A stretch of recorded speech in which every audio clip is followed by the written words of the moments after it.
ಒಂದ್ಸಾರಿ ಕೆ.ಎಚ್. ಪಟೇಲ್ ಹೇಳ್ತಾ ಇದ್ರು, ಎಷ್ಟು ಅರ್ಥಗರ್ಭಿತವಾಗಿತ್ತು ಅಂತಂದ್ರೆ, ರಾಮಕೃಷ್ಣ ಹೆಗಡೆಯವರು ಮುಖ್ಯಮಂತ್ರಿ,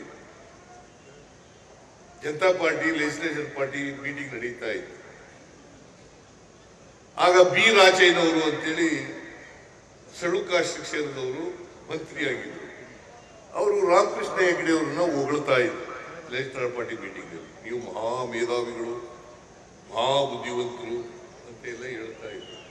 ಅದಕ್ಕೆ ಕೆ.ಎಚ್. ಪಟೇಲ್ ಎದ್ದುಬಿಟ್ಟು ರಾಜೇಂದ್ರ ಸ್ವಲ್ಪ ಕೂತ್ಕೊಳ್ಳಿ ಒಂದು ನಿಮಿಷ ಅಂತ ಹೇಳಿ ಅವ್ರು ಏನ್ ಹೇಳಿದ್ರು ಅಂತಂದ್ರೆ, ರಾಮಕೃಷ್ಣ ಹೆಗಡೆಯವರು ಮೇಧಾವಿಗಳಾಗಿರ್ಲೇಬೇಕು, ಬುದ್ಧಿವಂತರಾಗಿರ್ಲೇಬೇಕು.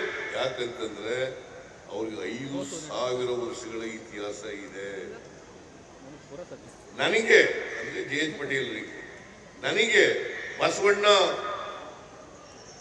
ಸಾಮಾಜಿಕ ಕ್ರಾಂತಿ ಮಾಡಿದ ಮೇಲೆ 800 ವರ್ಷಗಳ ಇತಿಹಾಸ ಇದೆ. ನಿಮಗೆ ರಾಜೇಂದ್ರವರೇ, ಅಂಬೇಡ್ಕರ್ ಅವರು ಸಂವಿಧಾನ ರಚನೆ ಮಾಡಿಕೊಟ್ಟ ಮೇಲೆ ನಿಮ್ಮ ಇತಿಹಾಸ ಪ್ರಾರಂಭ ಆಗಿರೋದು. ಅದರಿಂದ ನಿಮ್ಮನ್ನು ಅವ್ರನ್ನು ಕಂಪೇರ್ ಮಾಡ್ಕೋಬೇಕಾದ ಅಗತ್ಯ ಇಲ್ಲ. ಗೊತ್ತಾಯ್ತಾ? ರಾಮಕೃಷ್ಣ ಹೆಗಡೆಯವರು ಬುದ್ಧಿವಂತರು, ನಿಜ, ಬುದ್ಧಿವಂತರಾಗಿದ್ರು ನಿಜ. ಆದ್ರೆ ಆ ಬುದ್ಧಿವಂತಿಕೆಗೆ ಅವರ 5,000 ವರ್ಷಗಳ ಇತಿಹಾಸ ಕಾರಣ.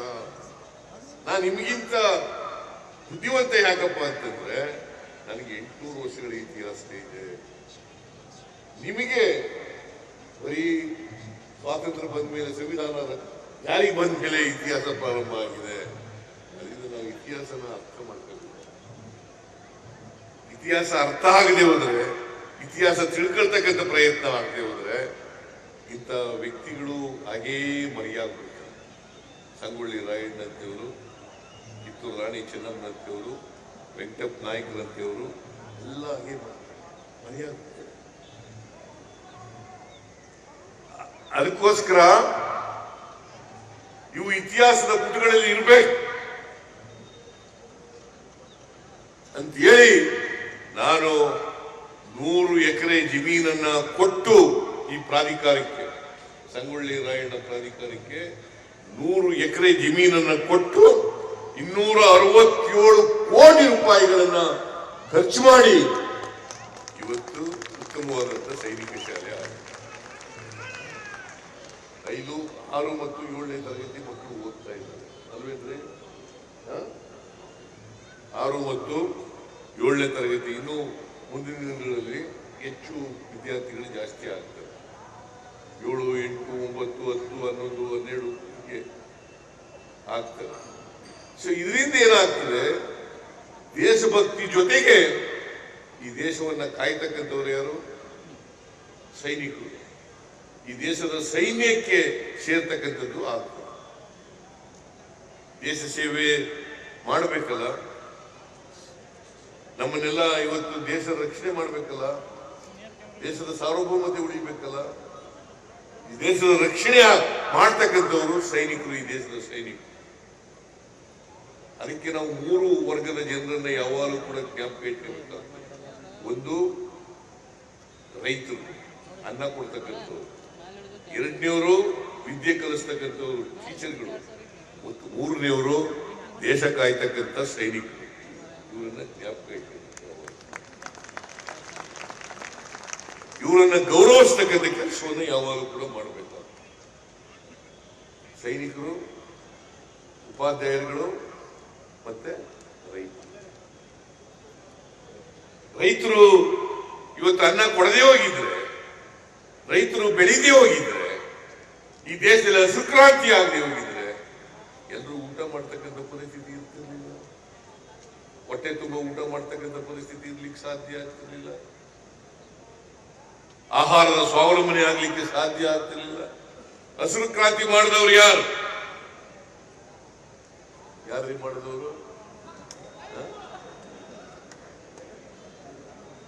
ಕಾಂಗ್ರೆಸ್ ಪಕ್ಷ ಮಾಡ್ತಾರೆ. ಕಾಂಗ್ರೆಸ್ ಸರ್ಕಾರ,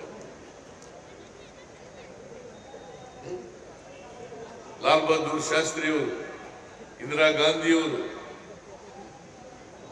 ಜಗಜೀವನ್ ರಾಮ್ ಅವರು, ಅವ್ರು ಮಾಡುವಂತ ಕೆಲಸ. ಇಲ್ಲಿ ಹೋಗಿದ್ರೆ ಇವತ್ತು ಆಹಾರದ ಸ್ವಾವಲಂಬನೆ ಇರಲಿಕ್ಕೆ ಸಾಧ್ಯ ಆಯ್ತು. ಹಸಿರು ಕ್ರಾಂತಿ ಆಗಕ್ಕಿಂತ ಮುಂಚಿತವಾಗಿ ಅಕ್ಕಿಗೋಸ್ಕರ ಗೋಧಿಗೋಸ್ಕರ ಬೇರೆ ದೇಶದ ಮುಂದೆ ಮರಳೊಟ್ಟಿಗೆ ನಿಂತ್ಕೋಬೇಕಾದಂತ ಪರಿಸ್ಥಿತಿ. ಹಸಿರು ಕ್ರಾಂತಿ ಮಾಡಿದ ಮೇಲೆ ಈ ದೇಶದಲ್ಲಿ ಆಹಾರದ ಸ್ವಾವಲಂಬನೆ ಆಗಲಿಕ್ಕೆ ಸಾಧ್ಯ ಆಯಿತು. ಇದನ್ನ ನಾವು ಮರೀಲಿಕ್ಕೆ ಸಾಧ್ಯ ಆಗಲ್ಲ. ಇದನ್ನ ಯಾವಾಗಲೂ ಕೂಡ ಜ್ಞಾಪಕ ಇಟ್ಕೋಬೇಕಾಗ್ತದೆ. ಇದು ನಮ್ಗೆಲ್ಲ ಏನಪ್ಪ ಸ್ಫೂರ್ತಿ ಅಂತಂದ್ರೆ ನಾವು ಇತಿಹಾಸದಿಂದ ಪಾಠ ಕಲಿತಾಗ ಮಾತ್ರ ಸ್ಫೂರ್ತಿ ಆಗ್ತದೆ. ಸಂಗೊಳ್ಳಿ ರಾಯಣ್ಣ, ಕಿತ್ತೂರು ರಾಣಿ ಚೆನ್ನಮ್ಮ ಯಾಕೆ ಬ್ರಿಟಿಷ್ನವ್ರ ವಿರುದ್ಧ ಹೋರಾಟ ಮಾಡೋದು? ಯಾಕೆ ಪ್ರಾಣ? ಈಗ ಸಂಗೊಳ್ಳಿ ರಾಯಣ್ಣನ ಜೊತೆಯಲ್ಲಿ 7 ಜನ ನೇಣು ಹಾಕಿದ್ರು ನಂದಿಗಡದಲ್ಲಿ. ನಂದಿಗಡ ಅಂಜಲಿ ಕ್ಷೇತ್ರದಲ್ಲಿ ಬರ್ತದೆ. ಅದನ್ನು ಅಭಿವೃದ್ಧಿ ಮಾಡ್ತೀವಿ, ಸಂಪೂರ್ಣ ಅಭಿವೃದ್ಧಿ ಮಾಡ್ತೀವಿ. ಕೆರೆನೂ ಅಭಿವೃದ್ಧಿ ಮಾಡ್ತೀವಿ. ಎಲ್ಲಿ ಸಂಗೊಳ್ಳಿ ರಾಯಣ್ಣನ ಅರೆಸ್ಟ್ ಆಯ್ತು ಆ ಕೆರೆನೂ ಕೂಡ ಅಭಿವೃದ್ಧಿ ಮಾಡ್ತೀವಿ.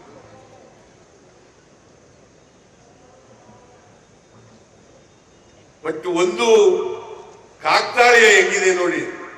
ಸಂಗೊಳ್ಳಿ ರಾಯಣ್ಣ ಹುಟ್ಟಿದ್ದು ಆಗಸ್ಟ್ 15, 1796. ಅವರನ್ನು ನೇಣಾಕಿದ್ದು ಜನವರಿ 26, 1831. ಜನವರಿ 26 ಈ ದೇಶಕ್ಕೆ ಸಂವಿಧಾನ ಜಾರಿಯಾದಂತ ದಿನ. ಆಗಸ್ಟ್ 15 ಈ ದೇಶಕ್ಕೆ ಸ್ವಾತಂತ್ರ್ಯ ಬಂದ ದಿನ. ಅದೇ ದಿನ ಸಂಗೊಳ್ಳಿ ರಾಯಣ್ಣ ಹುಟ್ಟಿದ್ದು ಮತ್ತು ಮರಣದಂಡನೆಗೆ ಈಡಾದ. ಇದನ್ನ ನಾವು ತಿಳ್ಕೋಬೇಕಾಗ್ತದೆ. ಅದರಿಂದ ನಾವೆಲ್ಲ ಸಂಗೊಳ್ಳಿ ರಾಯಣ್ಣ ಆಗ್ಲಿಕ್ಕೆ ಸಾಧ್ಯ ಇರಬಹುದು, ಆದ್ರೆ ಸಂಗೊಳ್ಳಿ ರಾಯಣ್ಣ ನಡೆದಂತ ದಾರಿ ಇದೆಯಲ್ಲ, ಅವ್ರು ಮಾಡಿದಂತ ಕೆಲಸ ಇದೆಯಲ್ಲ, ಅವರ ದೇಶಭಕ್ತಿ ಇದೆಯಲ್ಲ, ದೇಶ ಪ್ರೇಮ ಇದೆಯಲ್ಲ, ಅದನ್ನ ಬೆಳೆಸ್ಕೊಳ್ಳಿಕ್ಕೆ ಕಷ್ಟನಾ ನಮ್ಗೆ? ದೇಶ ಪ್ರೇಮ, ದೇಶಭಕ್ತಿ ಬೆಳೆಸ್ಕೊಳ್ಳಿಕ್ಕೆ ಕಷ್ಟನಾ? ನಾವೆಲ್ಲ ಭಾರತೀಯರು, ಭಾರತ ದೇಶದವರು, ಇಂಡಿಯಾ ದೇಶದವರು.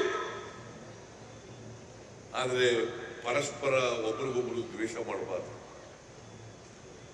ಯಾವುದೇ ಜಾತಿಗೆ ಸೇರಿರಲಿ, ಯಾವುದೇ ಧರ್ಮಕ್ಕೆ ಸೇರಿರಲಿ, ಎಲ್ಲರನ್ನೂ ಪ್ರೀತಿಸ್ತಕ್ಕಂಥ ಪ್ರವೃತ್ತಿಯನ್ನು ಬೆಳೆಸಬೇಕು.